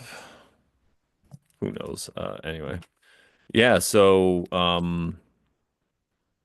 like it. That's what I want to say about that. The excitement thing. So important. So important. Just remember your excitement. It's so important that whatever makes, even if it's going out drinking and fucking partying and like robbing people, if that's what makes you excited, could it be, I'm not telling you to go do that, but could it be that through that experience, you might have some crazy whatever? And you watch Experience see movies where people start enlightenment. out and they're the bad guy, and then they have that's how these things happen. You follow your excitement. The guy in that movie that was a scumbag in the beginning, he was following his excitement. He wanted to be a gangster or whatever, right? And then he learned that wasn't it. But he would have never known that wasn't it unless he tried to do it, right? That's what we're trying to tell everybody here. It's like, yeah. Because he would have just wondered his whole life, I wish I would have been a gangster. Then he would have resented his wife if he just felt like he settled. All these things come, right? If he just went and, sorry, I was watching gangster movies. Okay. La la la. That's why another key to watching TV, you don't have to judge bad guys. It's like, they got to be bad. Okay, go ahead. I'll let you continue. I did read like the whole first hour. So as much as you want to read, just let me know when you're tired. So, or Okay. whatever. Yeah, go I'll ahead. keep reading for a little bit more. Yeah, go ahead. All right. The boy awoke before dawn. It had been 11 months and 9 days since he had first set foot on the African continent. Wow. 11 months flew by, right? He's just having a good old time. He dressed in his Arabian clothing of white linen. Ooh, sounds cool. Bought especially for this day. He put his headcloth in place and secured it with a ring made of camel skin. Wearing his new sandals, he descended the stairs silently. The city was sleeping. He prepared himself a sandwich and drank some hot tea from a crystal glass. Then he sat in the sun filled doorway, smoking the hookah. He smoked in silence, thinking of nothing, and listening to the sound of the wind that brought the scent of the desert. When he had finished his smoke, he reached into one of his pockets and sat there for a few moments, regarding what he had withdrawn. It was a bundle of money, enough to buy himself 120 sheep, a return ticket, and a license to import products from Africa into his own country. He waited patiently for the merchant to awaken and open the shop. Then the two went off to have some more tea. I'm leaving today, said the boy. I have the money I need to buy my sheep, and you have the money you need to go to Mecca. The old man said nothing. Will you give me your blessing? Asked the boy. You have helped me. The man continued to prepare his tea, saying nothing. Then he turned to the boy. I am proud of you, he said. You brought a new feeling into my crystal shop, but you know that I'm not going to go to Mecca, just as you know that you're not going to buy your sheep. Who told who told you that? Asked the boy, startled. Maktub, said the old crystal merchant, Maktub. which, if we remember, it means it has been written, for it is written. And he gave the boy his blessing. Shall we keep going? Yeah. The boy went to his room and packed his belongings. They filled 3 sacks. As he was leaving, he saw in the corner of the room his old shepherd's pouch. Wow, he'd forgotten about his little shepherd's pouch. He hadn't reached for that thing in ages. Wow. It was bunched up, and he had hardly thought of it for a long time. As he took his jacket out of the pouch, thinking to give it to someone in the street, the 2 stones fell to the floor, Urim and Thummim. It made the boy think of the old king, and it startled him to realize how long it had been since he had thought of him. For nearly a year, he had been working incessantly, thinking only of putting aside enough money so that he could return to Spain with pride. Never stop dreaming, the old king had said. Follow the omens. The boy picked up Urim and Thummim and once again had the strange sensation that the old king was nearby. He had worked hard for a year, and the omens were that it was time to go. I'm going to go back to doing just what I did before, the boy thought, even though the sheep didn't teach me to speak Arabic. But the sheep had taught him something even more important, that there was a language in the world that everyone understood, a language the boy had used throughout the time that he was trying to improve things at the shop. It was the language of enthusiasm, of things accomplished with love and purpose, and as part of a search for something believed in and desired. Tangier was no longer a strange city, and he felt that just as he had conquered this place, he could conquer the world. When you want something, all the universe conspires to help you achieve it, the old king had said. Amazing. Yeah, so I love this because he said he felt the guy was near. He felt Melchizedek was near. And that just leads me to believe that the old man coming by was like Melchizedek in some form, like or whatever. He was there. Yeah. And I also am reminded of the principle of when you help someone else, you're just helping yourself. So this is a great example of it. The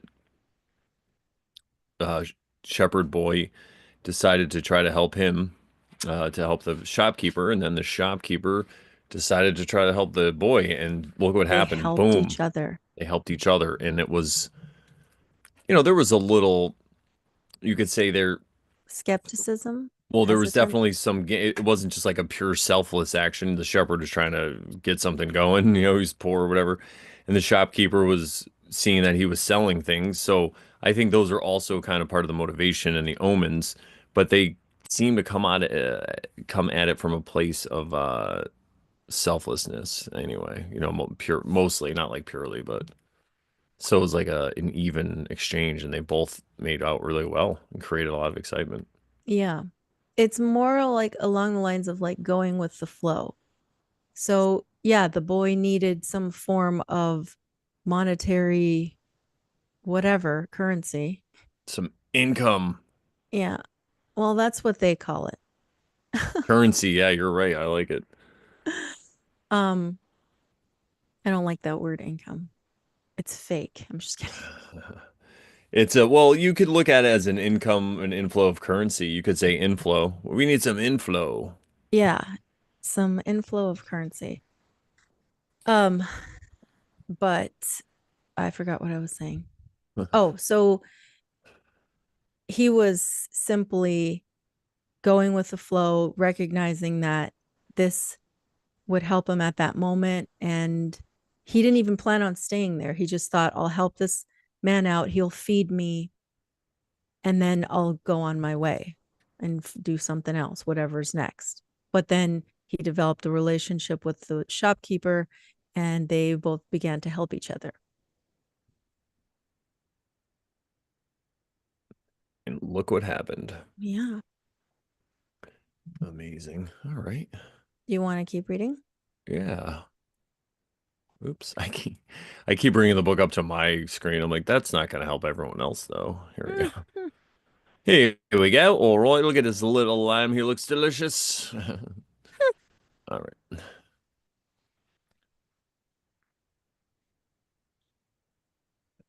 You want me to read from here, you think? Yeah, Or... yeah, go ahead. Okay, yeah. All right. But the old king hadn't said anything about being robbed, or about endless deserts, or about people who know what their dreams are but don't want to realize them. Look at all these things that he didn't think he was going to come. And you know what? I'm going to stop this because think about it. If he was still in Spain and the guy told him that these things were going to happen, or he had a dream and knew they He were going to wouldn't have happen, gone. he wouldn't have went. If he wanted to go to Florida, driving from Connecticut or New York, And they told him about, Delaware, just kidding, Delaware. Yeah, they told him about like any of these other states, like North Carolina. It's huge. You drive them forever. Well, not like the Western states. Sorry, for the East Coast, they're big. I yeah, don't get it. yeah, I get it, for guys. Like, you guys. it's not Texas. It's not like we're Not still in Cal, yeah, Texas. Texas or California. Yeah, dude, Texas is ridiculous. We've We were been in Texas driving for for freaking 25 days. years and we're still in Texas. So. Yeah. All right. No, I love Texas, guys. It's beautiful.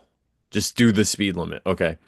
The old king hadn't told him the pyramids were just a pile of stones, or that anyone could build one in his backyard. And he had forgotten to mention that when you have enough money to buy a flock larger than the one you had before, you should buy it. The boy picked up his pouch and put it with his other things. He went down the stairs and found the merchant waiting on a foreign couple, while two other customers walked about the shop, drinking tea from crystal glasses. It was more activity than usual for this time of the morning. From where he stood, he saw for the first time that the old merchant's hair was very much like the hair of the old king. Here we go. Mm. He remembered the smile of the candy seller on his first day in Tangier when he had nothing to eat and nowhere to go. That smile had also been like the old king's smile. So he's seeing it everywhere, right? And that's we are all one, right? It says it in the book too. It's almost as if he had been here and left his mark, he thought.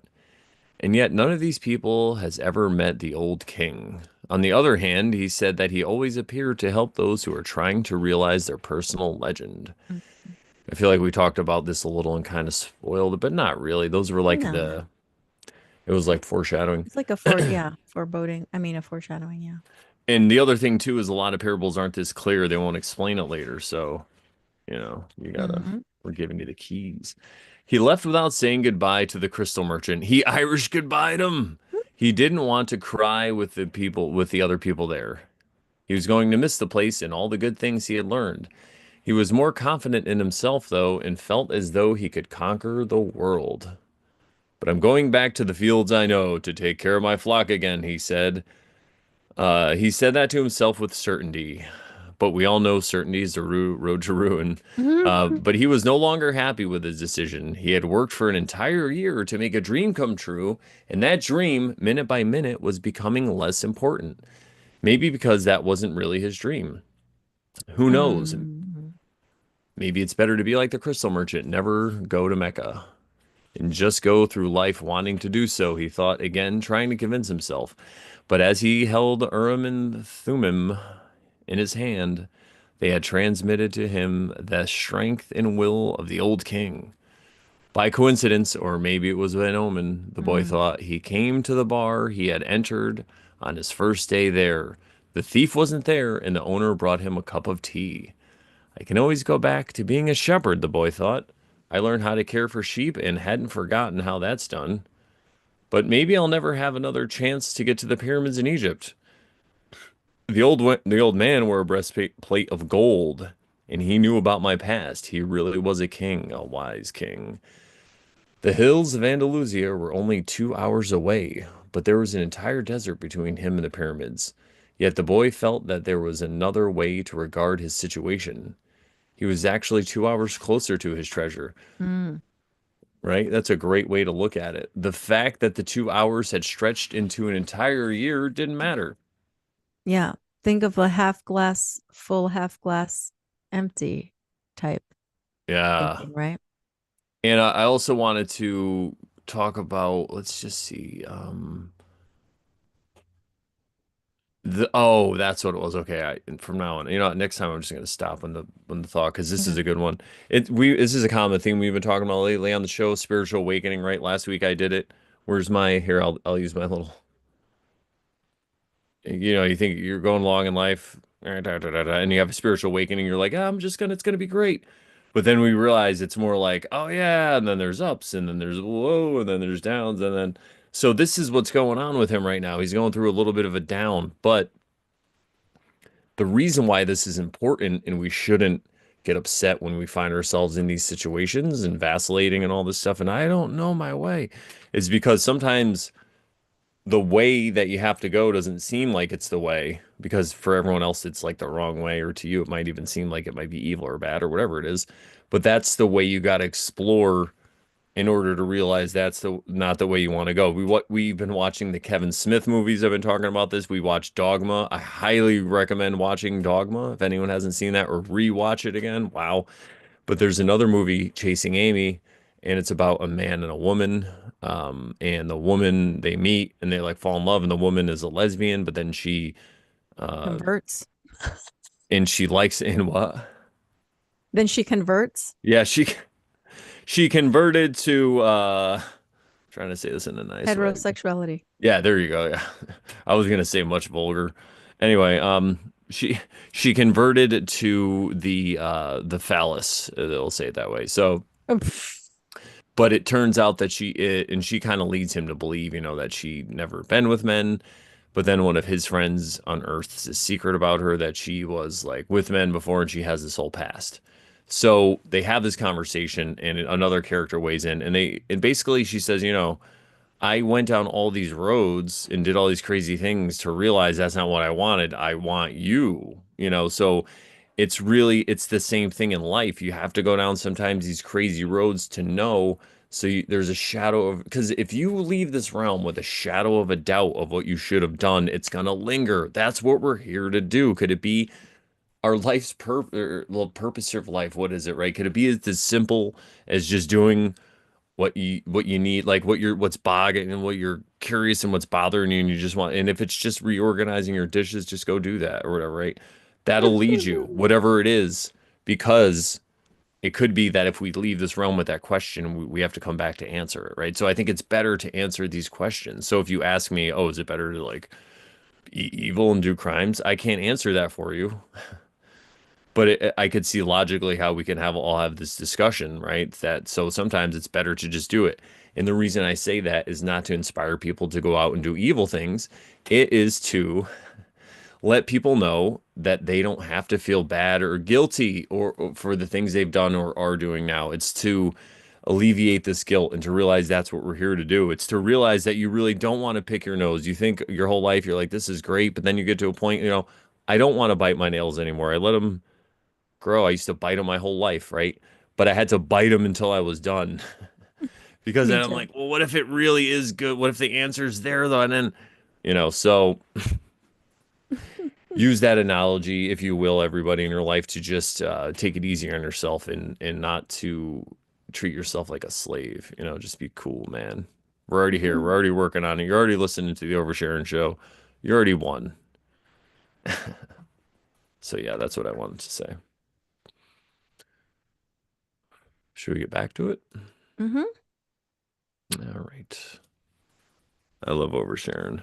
The hills, yes. And again, that's what I'm saying with the up and down, because I feel like he was talking about this already kind of in the beginning of the book when he was gonna leave, he was like, well, I can always become a sheep herder again. Like I Yeah, think he said that his right. fallback, his backup plan. Yeah, so this is coming back around again. It's cool because he's like, I don't have to go do it now. I can always do that. Like Right.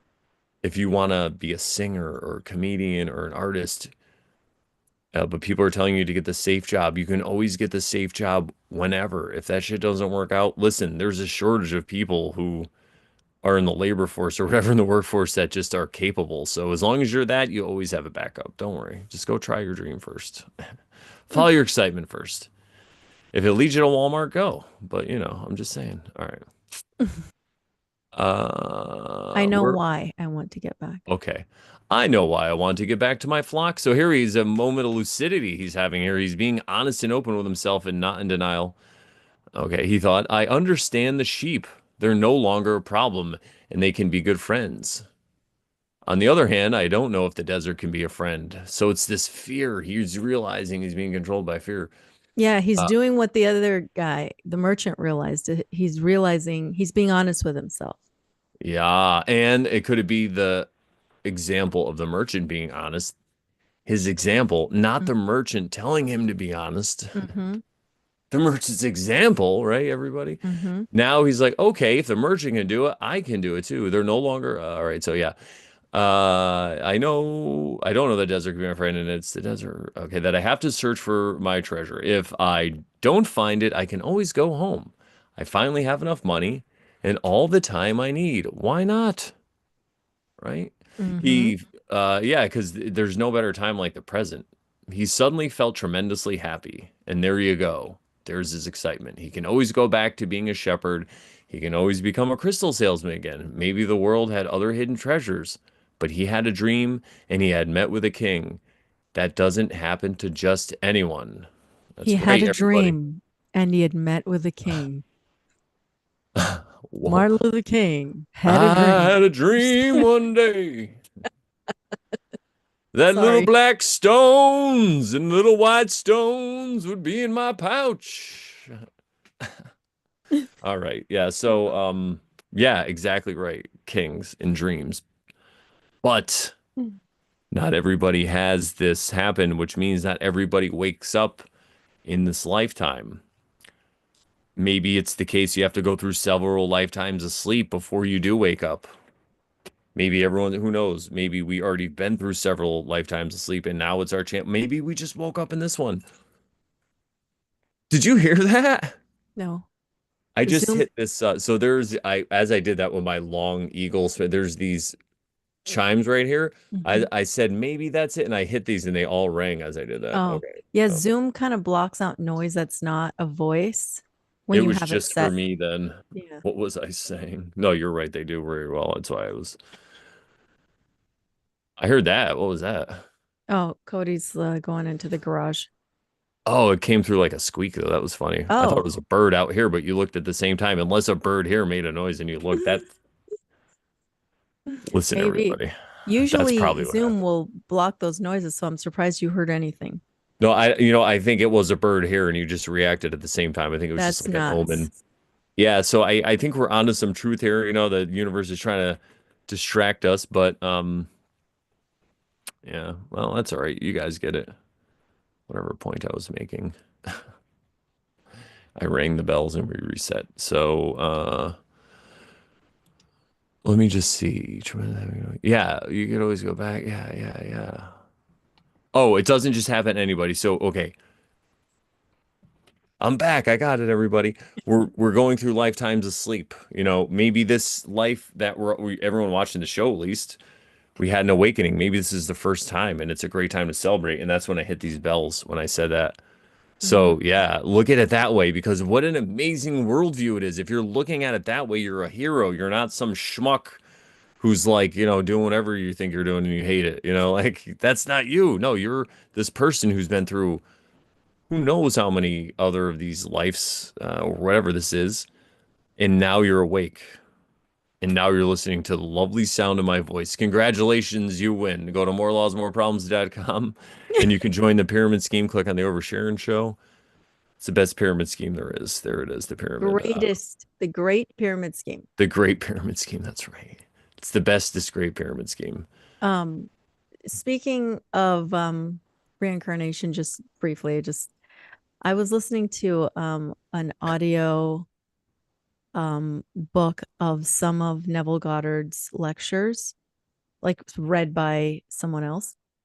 And not that that is relevant or germane to this discussion, but anyway, I was listening to it, and in one of them, um, I found it so interesting that Neville Goddard didn't believe in reincarnation, and he was just like, that wouldn't, he's like, that wouldn't make sense that, um, you would, this, a person who had committed X crimes would, would have to like live through the karma of, blah, blah, blah, blah, blah, whatever. And he couldn't conceive it. He couldn't conceive it.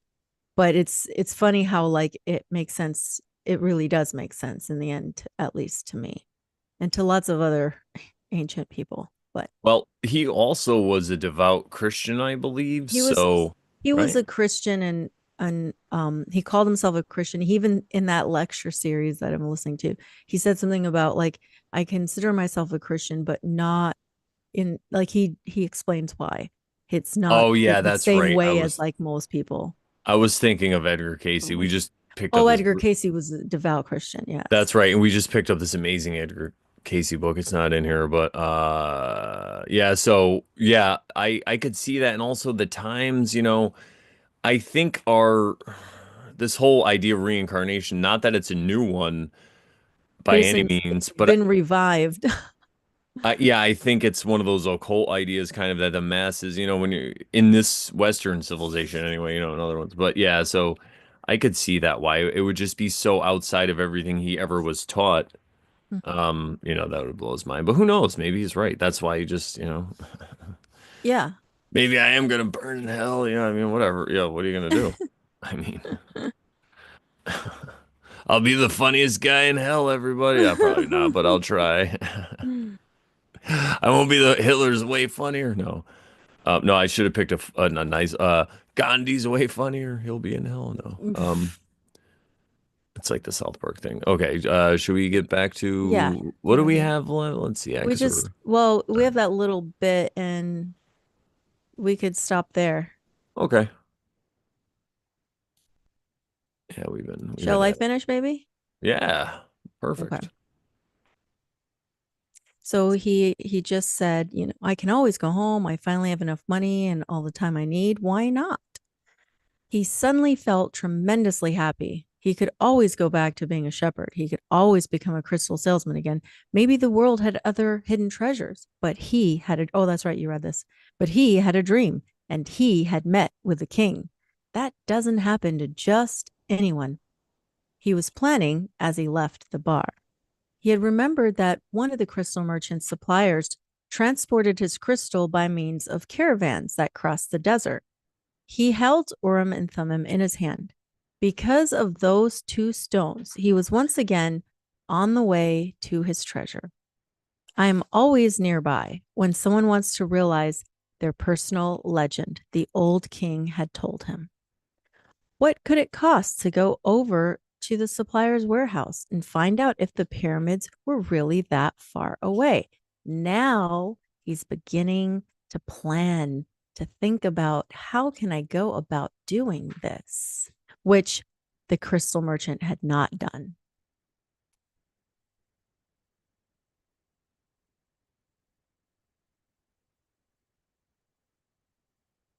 Are you there?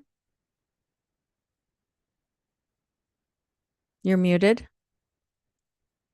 Yeah, when I share, it's different though. Anyway, so I think that it's cool because there's no fear. Like he started to act in a way because of fear. He's like, he's like freaking out. He's like, I'll just get some sheep. We'll get back. I'll get to comfortable lands. That was his whole idea. He stays here a year, but then he's having this conversation. The guy's really open, causes him to be open. And look, the crystal shop merchant is looking at his own life very honestly. And while he's talking to shepherd, little shepherd boy, and then the shepherd, not the shepherd boy, and then he gets inspired to do the same thing, so he's doing it, and then he's saying to himself, he's like, you know what, what's the worst case scenario? He's like, I can always go back. So what this reminds me of is sometimes something happens and you react out of fear or you react because of an emotional response. And it doesn't mean you have to stick by that reaction. Right? It's saying, okay, maybe I was wrong. I was scared. Whatever it happens. Look at how crazy this world is, right? That's why it's always important to stop and look at where you've come and what you've already done. Like, look, I've already made these great accomplishments, you know. That really helps when you're moving forward because then when you think you might be lost, you're like, well, I came this far so far and everything's worked out, so I guess I'll just keep going. That's kind of what this guy's doing, right? He's like, I can always go back, you know, I can always cut my hair and become a Christian. Actually, I'll just show up like this and they'll start worshiping me. But you know what I'm saying? And that's kind of what when I got away from Christianity, I always said that too. Like, you know, you can always come back, but it just doesn't fit me right now, you know? And why do people stick with Christianity or certain belief systems? A lot of times because of fear when as people get older, they flock back into religion. You know, you go to church, Yes. it's a lot of older people because they know they're near their end. And so, yeah, this guy, and he's doing it sensibly. He's not just going, let's just go to Egypt. He's, should I not? You know, so, and along his trip, he's just seeing all these omens. So that's the other part of as you're going along, right? And you're having a bad day or whatever, you're trying to turn it around. You tell yourself all these things and how far you've gotten. And then you follow the omens too. Follow your excitement. That's what I would say.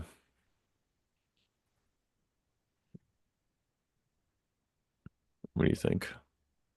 Yeah, I love it. It's been a good reading. Well, we had no interruptions today too. I didn't lag or anything. I think I got a, Yeah, your internet connection's good now. yeah, I worked out I think something mine is new. too so far. So, Yeah, it seems to stream really well. So that's cool for everybody. You get to hear my complete thoughts today. So you're welcome.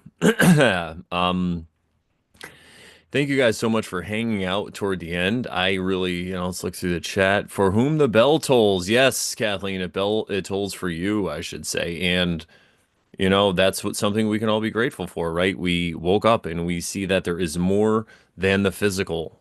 Does that mean we're the best now and we know everything and we're, you know, no, it just means that we're in a different layer. And and we're gonna keep preaching to the choir. yeah, and that's the real other secret is go ahead and point your fingers. It's fine. I get it, everybody. But once you realize it's just all coming back to you, you're like, oh, and then you could laugh about it or however you overcome it. But yeah. MS, oh, I think you two are a good omen. Thank you. Thank you. We feel like we're a good omen too. So yes, more laws, more problems.com. Click on the Over Sharon tab. There's several ways there to support us.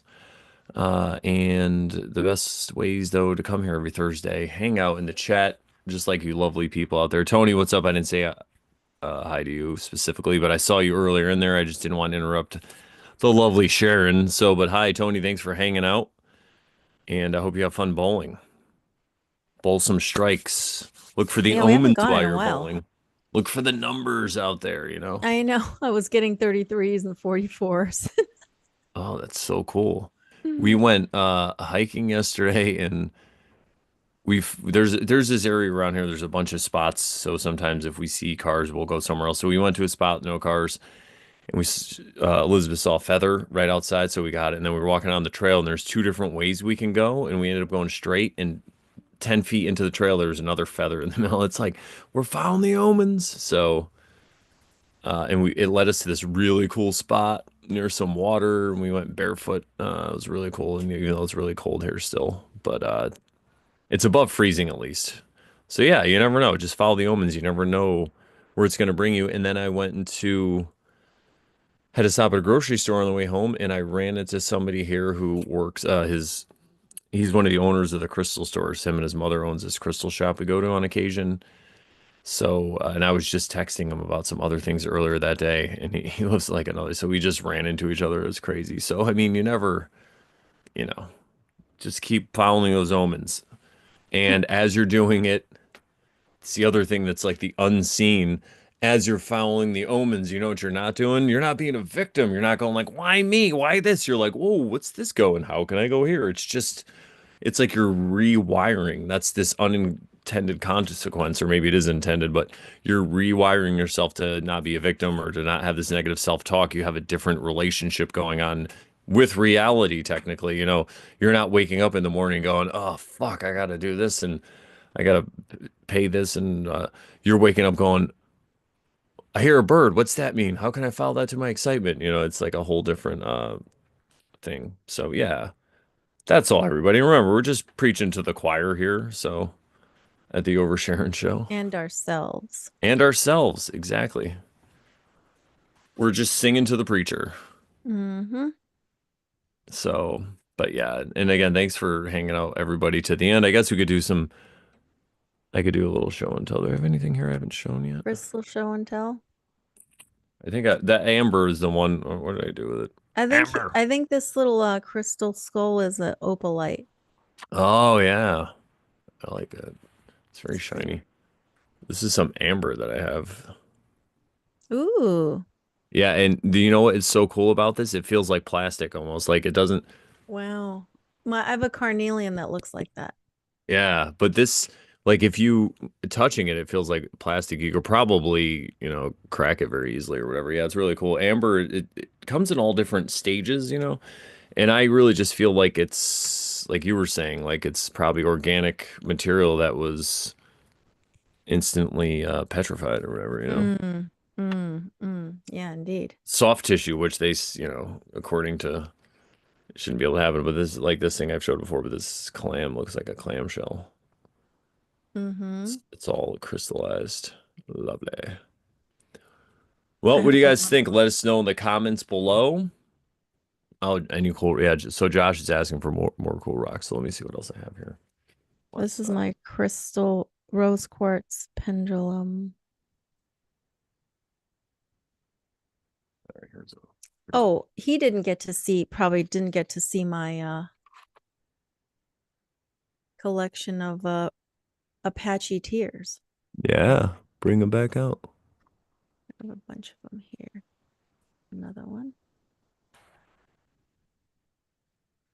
Another one And bites the bust. here's a clear, you can Another see one how bites the- clear We're doing it crystal show and tell. looks. We're almost done. Oh yeah, is that one of the tears? And I see right through it. Yeah. Apache Nice. tears. But Amazing. yeah. And Yes. then I also have here, there's another cool thing I could show. I've showed this before, but it's been a while.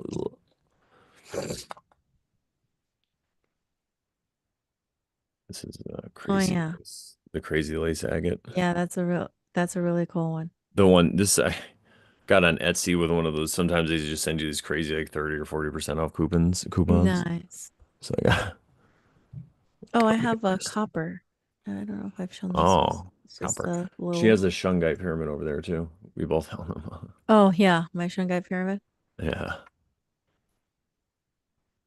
Cool. I should Um, love the skull and the pendulum. What's up, thank Kathleen? you. Josh says I should show you guys my rocks one day. I need to polish this marble slab I found. Oh Oh, yeah, there you go. nice. Nice. I love petrified wood too. If you have any of that, that's like my Yeah, secret. send a pic to the chat when you have a Yeah, picture. totally. All right. Well, you guys know the website. Thanks again for hanging out all the way until the end. We really appreciate it. We appreciate all the comments, all the thumbs up, and subscribe. Hook us up. And what do we say to the good people, Sharon? That once you start oversharing. Then you totally stop being. Oh no, then you totally stop over Karen. I almost screwed Oh, that up. there, yeah, you almost went reverted to the old way, didn't you? Yeah. You totally stop being a Karen. You That's totally right. stop over Karen. That's right. And remember, everybody, we're not trying to tell you how to live. We just hope that you can follow your omens. That's right. Keep following the moments, everybody, and we'll see you next week. Have a great weekend. Take care. Cheers. Peace. There we go. I think it's not letting me end it. We might still be live. Hang on, everybody. What's going on? This is so funny. I'm signed out. Okay. Thanks, YouTube. You guys get a little extra at the end while my YouTube signs in. Yeah, it's still live. That's hilarious. Can I access this, everybody? All right, everybody. Now we say goodbye. YouTube's like holding us hostage because we have to sign back in. Bye, guys. Take care.